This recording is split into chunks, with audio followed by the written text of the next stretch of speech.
You need something people can see, visual stimulation. And believe me, there is nothing more stimulating than crazy people. But you need more than that. You need an angle, a hook. And boy, did I have a doozy. What's up, guys? We're back and we're breaking down American Horror Story Asylum's season finale. It's finally here. Yes, and keep it tuned to this channel because we have plenty more AHS coverage on the way very soon. What should we do? We should do maybe jump into the timeline of American Horror Story, the entire universe. Yes. How it's all connected again. How it's all connected. That sounds great. Any ideas you guys have? Hit us up in the comments and let us know what we should be covering. And we would love to hear from you guys. So thanks so much for watching all season long. Make sure you like and subscribe. Yeah, we want to do this forever. We love you. All right, episode 13 is called Madness Ends. Greg, does the madness end? It never ends. All right, so we get a cold open, and it's Johnny Morgan, and he's back in the asylum. Obviously years later, and he's doing a little self-guided tour. He's got little headphones on, he's looking around. Listening to the audiobook? Yes. You know, that's what you gotta do when you're, a psychopath. And I did like what they did here because, while he's listening to the audio, you get kind of visions, hallucinations of different people in the asylum itself. So it's like the ending to Titanic. Yes. It's like a dark version of the ending to Titanic. Very dark version. Where Rose is, walking around at the very end when everyone's back. It is. It really is.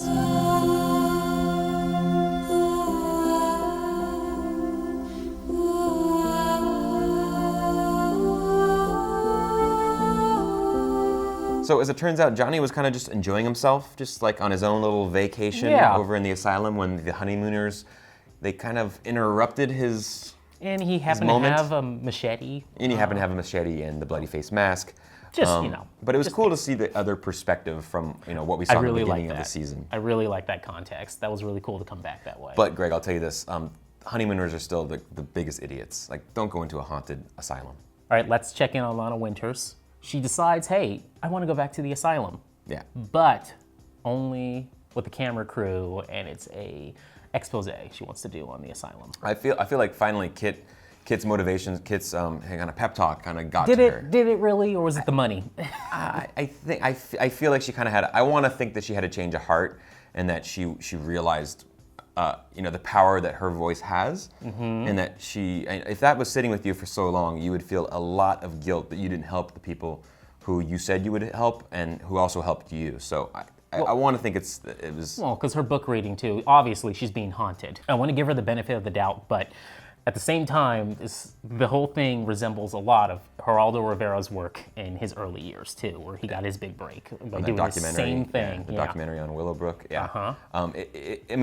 There's both benefit to help the people that are dollar signs dealing in it, but you're also she's also doing it for she's obviously become kind of fame hungry, but I think that ultimately I want to believe that she had a change of heart and she wants to do it out of the kindness of her soul. Now, from the looks of it, it looked like what they were doing was extremely illegal, breaking into the asylum with a camera from the tunnels underground and started just filming. Like, if you and I took this camera right now and started doing stand-ups in someone's private property. Again, it's very different. They're trying to help these people. I understand why. Investigative reporting.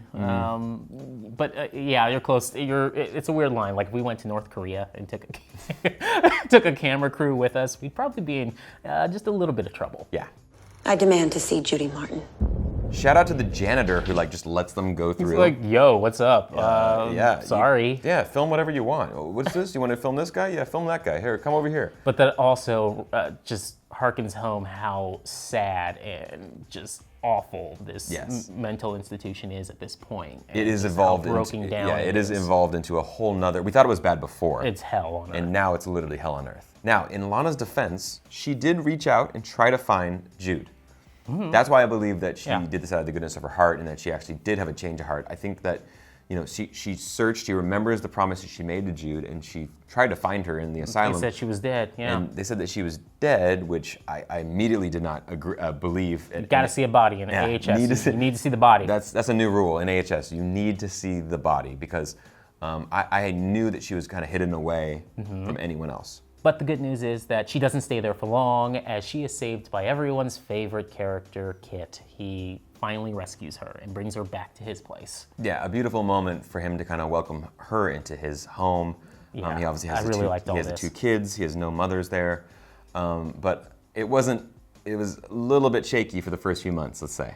Obviously, has horrible withdrawals. She's been in confinement in an asylum for God knows how many years. It wasn't going to be an easy transition.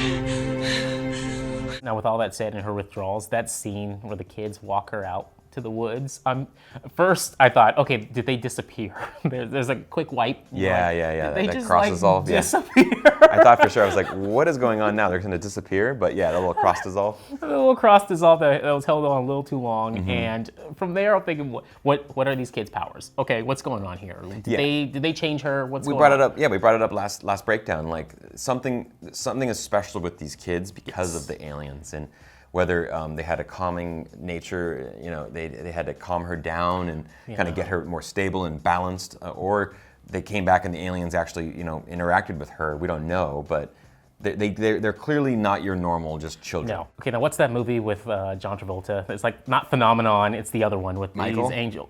Michael? Face Off? No, not Face Off. No, not Face Off. Not the good one. I'm talking about the 2 horrible films they came out like back to back.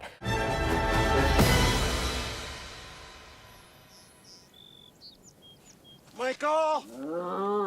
It just reminds me of that somehow. The kids with the powers, the whole angel vibe. I don't know. It's just something about that.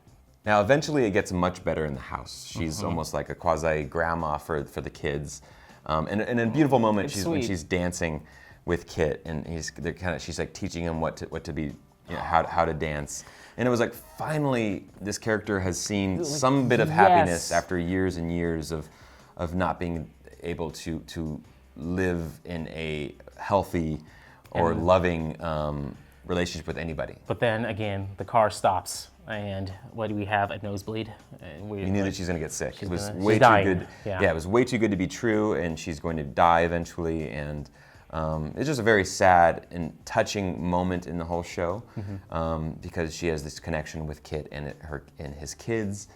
She's become their nana, and it was really touching to me. So Shikatha comes back one last time. Yeah, this is the real time now. This is it. This is it now. You get the bed. I really dig this shot a lot. The bed coming up and coming towards her. I really liked all that. And she asked her, Very well "Are you done. ready? Is this time?" And obviously Jude now. She's like, "Yes." Like this final chapter of her life, I think, made it okay with dying and accepting what's gonna come next for her. I'm an emotional wreck at this point of the episode because I watched all 3 back to back, the final 3 episodes. So I'm happy in number 11, and then 12 comes around, and I'm like, okay. And then 13, I'm just a puddle at that point. And we find out that Cardinal Howard at this point, not Monsignor, Cardinal Howard, he is not doing so well with all the accusations that are coming out against him, but he's knocking them away back and forth until, well, the very end.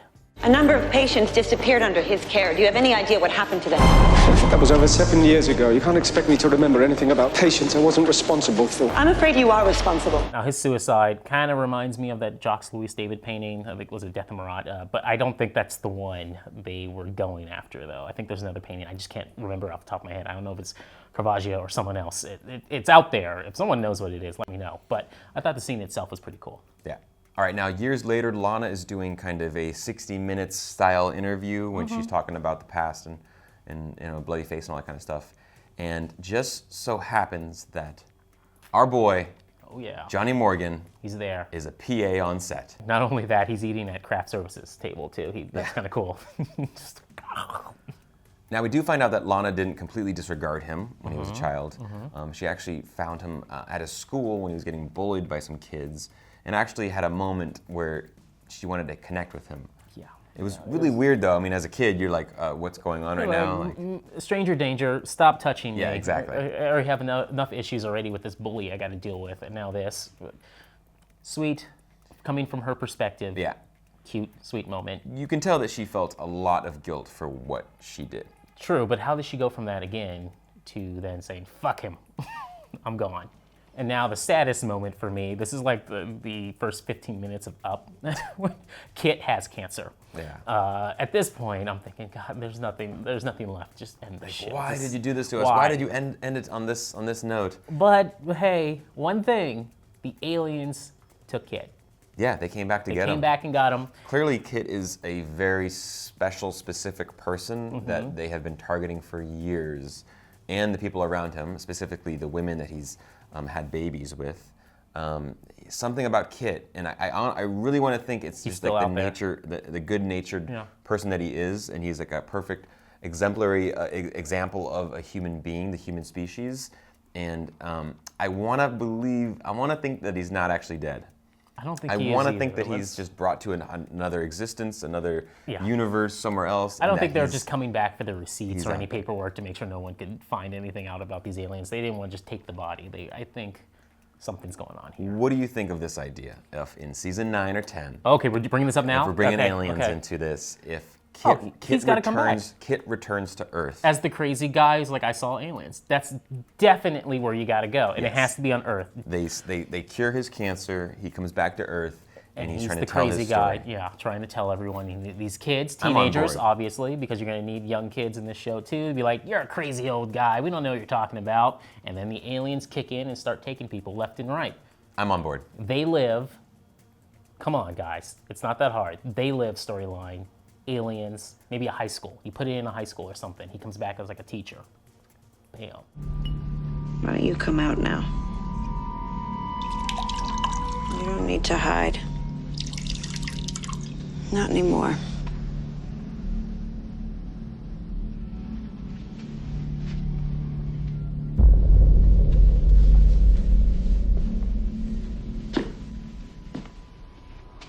Let's get this over with, shall we?